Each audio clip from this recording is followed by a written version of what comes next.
ሰላም እንዴት ናችሁ? ይህ ምቹ ሚዲያ ነው። እኔ ደግሞ ፍሬህይወት ዮሐንስ ነኝ።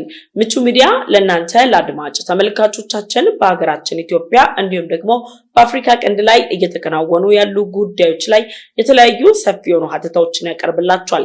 በተለይም ደግሞ በሀገራችን ኢትዮጵያ በቅርቡ የሚዘጋጀው 7ኛው ሀገራዊ ምርጫን በተመለከተ እየወጡ ያሉ መረጃዎች፣ የፖለቲካ ፓርቲዎች እያቀረቧቸው ያሉ የፖሊሲ አማራጮችን ጨምሮ ከህዝብ የተሰጡ አስተያየቶችን ለእናንተ እየሰነደም ያቀርብላችኋል። ለዩቲዩብ ቻናላችን አዲስ ከሆናችሁ የደወል ምልክታችንን ተጭናችሁ ቻናላችንን ሰብስክራይብ በማድረግ ቤተሰብ እንድትሆኑ ጋበዝናችሁ። ቻናላችንን ሰብስክራይብ አድርጋችሁ ቤተሰብ ከሆናችሁ ደግሞ ለሌሎች እንዲደርስ ቻናላችንን እንድታጋሩልንም እንጋብዛችኋለን። በዛሬው ፕሮግራማችን ቆይታ የምናደርገው 85ኛ ዓመት የአርበኞች የድል በዓልን በተመለከተ ነው። የአርበኞች ድል ሲነሳ በሀገራችን ኢትዮጵያ ምን አብሮ ይነሳል? ምንስ ይሰራል? ያለፈው ትውልድ አርበኞች በተጨማሪ ይሄኛው ትውልድ ደግሞ አርበኝነቱን በምን ይገልጻል በሚለው ጉዳይ ላይ የተለያዩ መረጃዎችን ይዘንላችሁ ቀርበናል። አብራችሁን ቆዩ።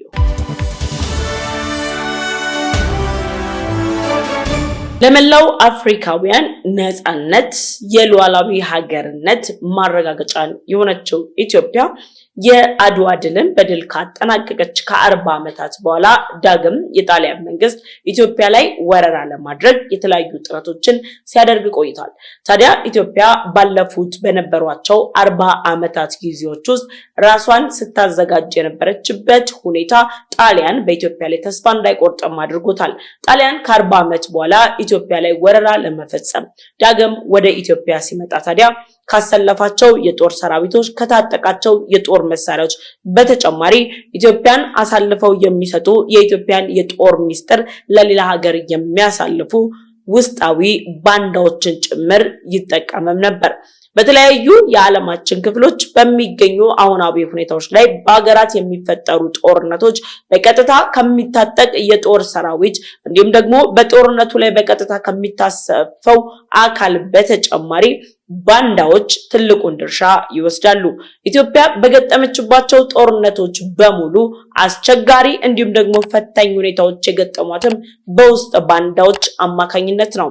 ጣሊያን ታዲያ ኢትዮጵያን እወራለሁ ብሎ ዳግም ጦሩን ታጥቆ የኢትዮጵያን የውስጥ ባንዳዎችን ተጠቅሞ ቢመጣም የኢትዮጵያ ጀግኖች አርበኞች ግን ለሀገር ክብር ደምና አጥንት ዋጋቸውን ከፍለው ጣሊያንን አይደለም ከጣሊያን ተከትለን ኢትዮጵያ ላይ ወረራ እንፈጽማለን የሚል እቅድ ሊኖራቸው የሚፈልጉ ሀያላን ሀገራት ጭምር ወደ ኢትዮጵያ መመልከትን እንዳያስቡት አድርገው ጣሊያንን በዳግም ሽንፈት ሸኝተውታል።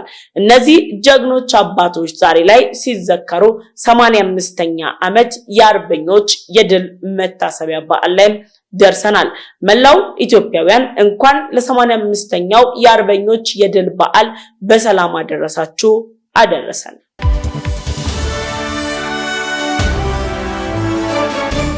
አንድ ሀገር ፈታኝና የተለያዩ መከራዎች የሚበዙባት ሰዓት ላይ ሀገሪቱን ከሚፈትናት ሰው ሰራሽና የተፈጥሮ ችግር በተጨማሪ ትልቁ ፈተናዋ የሚሆነው የባንዳ ጉዳይ ነው። በቅርብ ጊዜያት የአድዋ ድል በዓል እንዲሁም ደግሞ የአርበኞች የሰማዕታት ሌሎች ጀግኖቻችን የሚወደሱባቸው በዓላት ላይ የሀገራችን ቁልፍ ባለስልጣናት ከፕሬዝዳንቱ ጀምሮ የሚገኙ በሙሉ በሚያስተላልፏቸው መልእክቶች ላይ ስለ ባንዳነት አጸያፊነት በሀገራችን ኢትዮጵያ የነበረውን የባንዳ ስርዓትና ዛሬ ላይም ደግሞ በትውልድ መካከል የሀገርን ክብር አሳልፈው የሚሰጡ በባንዳነት የሚገለጡ ኃይሎችን በተመለከተም ጥብቅ መልእክቶች ይተላለፋሉ። እንዲያው እንደ ኢትዮጵያ አይነት ጠንካራ ታሪክ ያላት ሉዓላዊነቷን ያስከበረች ለነጮች አልንበረከክም ብላ የተለያዩ የዓለማችን መዳረሻ ላይ የሚገኙ አውሮፓውያን ሀገራት ስሌቨሪ ኢዝ ሌጋል የሚል አመለካከት ሲኖራቸው ኢትዮጵያ ግን በአድዋ ድል የነጮችን ጦር ብቻ ሳይሆን አስተሳሰብን በመርታት ስሌቨሪ ኢዝ ኖት ኢሌጋል ኢን አፍሪካ በማለት ስሎጋናቸውን ያስቀየረችና ለመላው አፍሪካውያን የነጻነት ድል ምልክት ሆናለች። ታዲያ ኢትዮጵያ ይህንን በሆነችበት ሁኔታ ላይ ከወደቁ ልጆቿ ከሞቱ ከጉያዋ የጠፉ ልጆች በተጨማሪ ካጣቸው ንብረትም የኢትዮጵያ ባንዳዎች ታሪካቸው ዛሬ ድረስም እየተነገረም ይገኛል። የኢትዮጵያን ጦር ሚስጥር አሳልፈው ለጣሊያን ሰጥተዋል። የጣሊያን ጦር ቤት በኩል ልዝመት ሲል አቅጣጫን ጠቁመዋል። የኢትዮጵያ ጦር ደካማ ጎኑ ምንድነው ሲባሉም ገልጠው አሳይተዋል። እነዚህ ባንዳዎች በእርስ በርስ ተባብረው በገንዘብ በክብር እንዲሁም ደግሞ በሹመት ተታለው ሀገራቸውን አሳልፈው ቢሰጡም እንደ ጣሊያን ያሉ ሀገራት በባንዳዎች እየተመሩ የኢትዮጵያን ውስጥ ሚስጥር እንኳን በእጃቸው ቢያደርጉም ይችን ታላቅ ሀገር ማሸነፍ አቅቷቸው ለኢትዮጵያ እጅ ሰጥተዋል። ታዲያ ያለፈው ትውልድ ባንዳዎችን አሸንፎ የውጭም የውስጥንም ጠላት አንበርክኮ ለኛ ለኢትዮጵያውያን ታሪክ የማይረሳው አንገታችንን ቀና አድርገን በነጮች ፊት የምንሄድበት ለመላው አፍሪካውያንም አሻራችንን የምናኖርበት ድልን አጎናጽፈውናል። ታዲያ ባንዳነት በዛ ዘመን ይቀረ ብቻ አይደለም። በእኛ ዘመን ደግሞ ባንዳነት መልኩን ቀይሮ ከዲጂታል ዓለሙ እስከ ታችኛው በደረቅ ጽሑፍ የሚጻፉ በሐሳብ የሚሸፈኑ ለሀገር ተቆርቋሪዎች ነን፣ ለሀገር ሐሳቢዎች ነን፣ አገርን እናሻግራለን በሚሉ ፖለቲከኞች ጭምር እየታየም ይገኛል። ባለፈው ጊዜ የአድዋ ድል ለሀገር ሉዓላዊነት እንዲሁም ደግሞ አልገዛ ባይነት ምስክር ተደርጎ የሚነሳ ሲሆን አሁን ደግሞ መላው የኢትዮጵያ ሕዝብ ዳግም አድዋ ብሎ በሚጠራው መልኩ ያሳካው የህዳሴ ግድብን ህዳሴ ግድቡ አልተገነባም፣ አርቲፊሻል ኢንተለጀንስ ነው፣ አዲስ ግድብን ልንገነባ የምንችለው እኛ ነን፣ ህዳሴ ግድቡ ተገንብቷል ተብሎ የሚወራው ውሸት ነው በማለት ሁለተኛው አድዋችንን ሲያንኳስሱም ተመልክተናል። ከማንኳሰስም ባለፈ ህዳሴ ግድቡ ፍጻሜ ላይ እንዳይደርስ የተለያዩ አጀንዳዎችን ከሚያስነሱ የግብጽና የሱዳን ባለስልጣናት ጋር በማበር ጭምር በተለያዩ የማህበራዊ ትስስር ገጾች ላይ አጀንዳዎችን በመፍጠርና በማቀበል የኢትዮጵያውያንን ድል ለማንኳሰስ ጥረቶች ተደርገዋል። ህዳሴ ግድቡ በውስጥ ባንዳዎችም በውጭ ኃይሎችም እየተናወጠ ኢትዮጵያ ግን በአለት ላይ እንደጸና አቋም አድርጋ ህዳሴ ግድቡን ከ13 ዓመታት የትጋት ቆይታ በኋላ ገንብታ ስታጠናቀቅ ግብፃውያን ወንዶቹ ግድቡን ገደቡት ብለው አደነቁን። ዓለም ደግሞ ኢትዮጵያ በአትሌቶቿ ብቻ ሳይሆን ይቻላል የምትለው ሜጋ ፕሮጀክቶችን ጭምር ሰርታና አጠናቃ ይቻላል የሚለውን በተግባር አሳይታለች። በአፍሪካ የኢነርጂ ቁንጮ በዓለም ላይ ትልልቅ የሚባሉ ግዙፍ ግድቦችን ከሰሩ ሀገራት ተርታ ከዛ በተጨማሪ ደግሞ ራሳችን በራሳችን ገንብተን ያለምንም ጣልቃ ገብነት ድህነትን የምናሸንፍበት ያለፈውን ጥቁር አሻራችንን የገፈፍንበትን ድል ህዳሴ ግድቡን አጠናቀናል። በህዳሴ ግድቡ ብቻ አልቀጠለም ወይም ደግሞ አልተቋጨም። የኢትዮጵያ የውስጥ ባንዳዎች እንቅስቃሴ ሀገርን አሁን ላይ ባለው ሁኔታ በከባድ ፈተና እያናወጣት ባለው የኢኮኖሚ ሁኔታችን ላይ ዓለም በሙሉ በጉጉት የሚመለከተው ቀይ ባህር ላይ ኢትዮጵያ አይኗንም ልቧንም እግሯንም ለማሳረፍ ፍላጎት እንዳላት ስትጠይቅ የቀይ ባህር አካል እንዳልነበረች ቀይ ባህርን እንዳልዘወረች ሁሉ አሁን ላይ እባካችሁ ወደ ቤት መልሱኝ ስትል በፍጹም ከሚሉ ሀገራት ተርታ የተሰለፉ የውስጥ ባንዳዎችም ቁጥራቸው ተበራክቷል።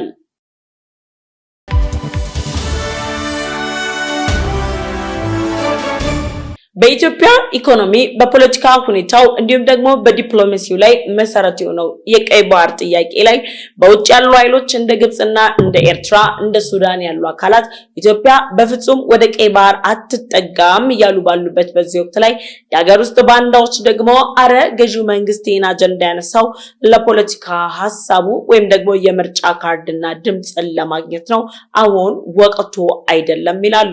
ብዙዎች በኢትዮጵያ የፖለቲካ ታሪክ ውስጥ በሰባተኛው ሀገራዊ ምርጫ ላይ የሚሳተፉ የፖለቲካ ፓርቲዎች ደግሞ ኢትዮጵያ አይደለም አንድ ወደብ ይቅርና 5 እና 6 ወደቦች ያስፈልጓታል፣ እነሱን የምታገኝበትም አስቻይ ሁኔታዎች አሉም ብለውናል። አንዳንድ የፖለቲካ ፓርቲዎችም ገዢው መንግስትም ይሁን የትኛውም አካል የኢትዮጵያን ብሔራዊ ጥቅም ለማስጠበቅ ወደ ቀይ ባህር የሚመልሳት ከሆነ እኛ ከመንግስትም ጎን ሆነ ከቀይ ባህር ጥያቄን ከሚደግፈው አካል ጎን እንቆማለን ብለዋል። ጥቂቶች የሚመስሉ አጀንዳን የሚያቀብሉ ከጠላት ኃይል ላይ የሚነሱ ሐሳቦችን ግን ኢትዮጵያዊ መልክን እየሰጡ የሚያወሩ የፖለቲካ ፓርቲዎችና ግለሰቦች የኢትዮጵያን የቀይ ባህር ጥያቄ ከማንኳሰስም ባለፈ ኢትዮጵያን ወደ ቀይ ባህር አትገባም የሚሉ ሀገራት ላይ ጥብቅናንም ቆመውላቸዋል። በነገራችን ላይ እነዚህ አካላት ለነዚህ ጎረቤት ሀገራት ጥብቅና የቆሙ እንጂ ጎረቤት ሀገራት ደግሞ ለነዚህ የፖለቲካ ፓርቲዎች ምንም አይነት ፍላጎት የሌላቸው እንዳይመስላችሁ። የጎረቤት ሀገራት የፖለቲካ ፓርቲዎቹን ድጋፍ ያደርጋሉ ለማለት የሚያስደፍሩ አይነት አካሄዶችንም እየተመለከትን ያለ ነው። በጥቅሉ የኢትዮጵያ የቀይ ባህር ጥያቄ ኢትዮጵያ በአድዋ ድል ጣሊያንን ከሸኘችበት በህዳሴ ግድብ ግብጽና ሱዳንን አንገት አስደፍታ በጋራ እንጠቀም ካልሆነ ግን የቀኝ ግዛት ስምምነት የሚባል ታሪክ የለም። አባይ መሰረቱ ኢትዮጵያ ናት። መሰረቱን ደግሞ መነሻ አድርገን አይደለም ህዳሴ ግድብ ሌሎች ተጨማሪ 3 ግድቦችንም ገንብተን እናጠናቅቃለን። ታሪክ የሚያዳምጥ ብቻ ሳይሆን ታሪክ የሚሰራ ትውልድንም ፈጥረናል ብለዋል። ታዲያ አሁን ላይ ባለው ሁኔታ ሀገራችን ኢትዮጵያ እንዲያደገችና ያማረባት ባለው በዚህ ጊዜ ላይ የኢትዮጵያ የውስጥ ባንዳዎች ሀገርን ለማፍረስ የጦርነት ነጋሪትን እየጎሰሙ በህዝብ ማከል ልዩነትን ለመፍጠርም እየተንቀሳቀሱ ይገኛሉ። የሚሰማቸው አጥተዋል ማለት ባይቻልም አድማጭ ግን አግኝተዋል። በሚፈለገው ልክ ግን አጥጋቢ አድማጭ ነው ወይ ሲባል እነሱ በራሳቸው በንዴት እንዲጦፉም ያደርጋቸዋል። ምንም እንኳን የምንደግፈው መንግስትም ሀገሪቱን ገዛም አልገዛም የተቃውሞ ሐሳቦችን አነሳንም አላነሳንም የሀገር ሉዓላዊነት ግን በገዢው መንግስት ላይ ብቻ የሚመሰረት ሳይሆን በመላው ኢትዮጵያውያን ላይ ነው። መላው ኢትዮጵያውያን ደግሞ የደምና የአጥንት ዋጋ የተከፈለልን ከዛሬ 85 ዓመታት በፊት አርበኞች አባት እናቶቻችን ዋጋ ከፍለው በየዱር በየገደሉ ሞተው አጥንቶቻቸውን ከስከሰው ዛሬኛ ቀና ብለን እንድንሄድ አድርገውናል። በዚህ በሰለጠነ ዘመን ደግሞ እቺ ዋጋ የተከፈለላት ሀገር ኢትዮጵያ የቀይ ባህር መግቢያን ጨምሮ ሌሎች ሁሉ የሚገቧት ነገሮች ያስፈልጓታልና የዚህ ዘመን የትውልድ አርበኞች እኛ ነን። 85ኛ ዓመት የአርበኞች የድል በዓል ቀንን እንዳከበርን ሁሉ እኛም ደግሞ በቀይ ባህርና በሌሎች ታሪካዊ ጉዳዮች ላይ የማይረሳ ታሪክን በመስራት ትውልድ ለዘላለም እንዲዘክረንና እንዲያስበን አድርገን የመኖር ኃላፊነቱም አለብን። የውስጥ ባንዳዎች በተለያዩ ሀገራትም ቁጭ ያላችሁ ባንዳዎች በገንዘብ የምትደለሉ በክብር የምትደለሉ በሹመት የምትደለሉ ከዛሬ 85 ዓመት በፊት በገንዘብ የተደለሉ በክብር የተደለሉ ሹመት ይሰጣቸዋል ተብለው ባላባት ለመባል ቃል የተገባላቸው ኢትዮጵያን የካዱ ባንዳዎች እንኳን ኢትዮጵያን ሊያፈርሷት አልቻሉም።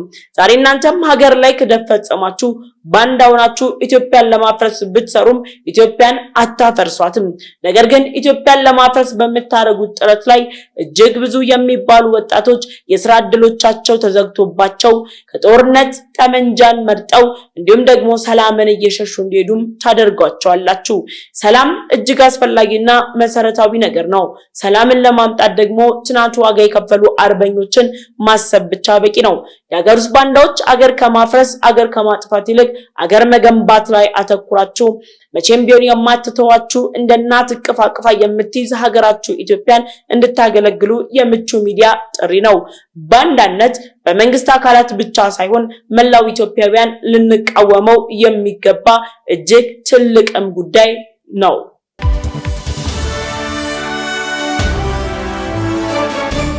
በ85ኛ ዓመቱ የአርበኞች የድል በዓል ቀን ጠቅላይ ሚኒስትር ዶክተር አብይ አህመድ የባንዳዎችን አካሄድና ባንዳነት ለሀገር እንደማይበጅ ከገለጹ በኋላ ጀግኖች አርበኞችን ማሰብ ማስታወስ ማክበርና ድላቸውንም ከፍ አድርገን መናገር እጅግ መሰረታዊ ነገር እንደሆነም ይገልጻሉ። የታሪክ አዋቂዎች የታሪክ ተመራማሪዎች እኛ ደግሞ ፖለቲከኞች ነን ሀገር እንገነባለን የምትሉ አካላት ለትውልድ ታሪክን ሳታዛቡና ታሪክ መሰረቱን ጠብቆ እንዲነገርም ኃላፊነት አለባቸው። ከታሪክ ጎን ለጎን ሁልጊዜም የሚነሱ ጀግኖች አርበኞችም በክብር እንደተከበሩ ለሀገር የከፈሉት ዋጋም እየተነገረ እየተዘከረ እንዲኖርም ደግሞ ጠቅላይ ሚኒስትሩ አሳስበዋል። ሌላኛው የዚህ ዘመን አርበኛ እኔ እናንተ ሁላችንም ኃላፊነታችን አገር በሰላም በልማት በሁሉም አቅጣጫ ላይ ትፈልገናለችና ትላንትና አርበኞች የሰሩትን ታሪክ መነሻ አድርገን ዛሬም እኛ በዘመናችን ላይ አርበኛ ለመሆን የሚያስችለን እድላችንን መጠቀም እንዳለብንም የሚያሳይ ነው። የሰላምና የልማት አርበኛ በሆን የሚያኮራ ተግባርም እንደሆነም ይነገራል። ሰላም ልማት ለአንድ ሀገር መሰረት ነው። ትላንት አባቶች የሰሩትን ታሪክ እኛ ደግሞ ለሀገራችን ኢኮኖሚ ፖለቲካዊና ዲፕሎማሲያዊ ጫናዎች መሰረት የሆነው የቀይ ባህር ጉዟችን ላይ የራሳችንን አሻራ በማሳረፍ ኃላፊነታችንን በመወጣት ከህዳሴ ግድቡ በተጨማሪ አባይን መነሻ አድርገው የሚሰሩ ሜጋ ፕሮጀክቶች ላይ እንደ ኢትዮጵያውያን በመረባረብ የሀገርን ደህንነት በመጠበቅ ሀገራችንን በዓለም አቀፍ ደረጃ በማስተዋወቅ የጊዜው አርበኞች እንድንሆን የተከፈተልን እድል ተጠቅመን አርበኞች እንሁን። ታሪክን ከማንበብና ከማውራት በዘለለ ታሪክ እንስራ። አብራችሁ የቆየው ምቹ ሚዲያ ነበር። እኔ ደግሞ ፍሬ ህይወት ዮሐንስ ነኝ። ለዩቲዩብ ቻናላችን አዲስ ከሆናችሁ የደውል ምልክታችንን ተጭናችሁ ቻናላችንን ሰብስክራይብ በማድረግ ቤተሰብ መሆናችሁን እንዳትረሱ። ቻናላችንን ሰብስክራይብ አድርጋችሁ ቤተሰብ ከሆናችሁ ደግሞ ላይክ እና ሼር በማድረግ ለወዳጅ ዘመዶቻችሁ እንድታጋሩም ጋበዝናችሁ። በቀጣይ በሌሎች ዝግጅቶች ተመልሰን እንመጣለን። እስከዛው ግን ቸር ቆዩ።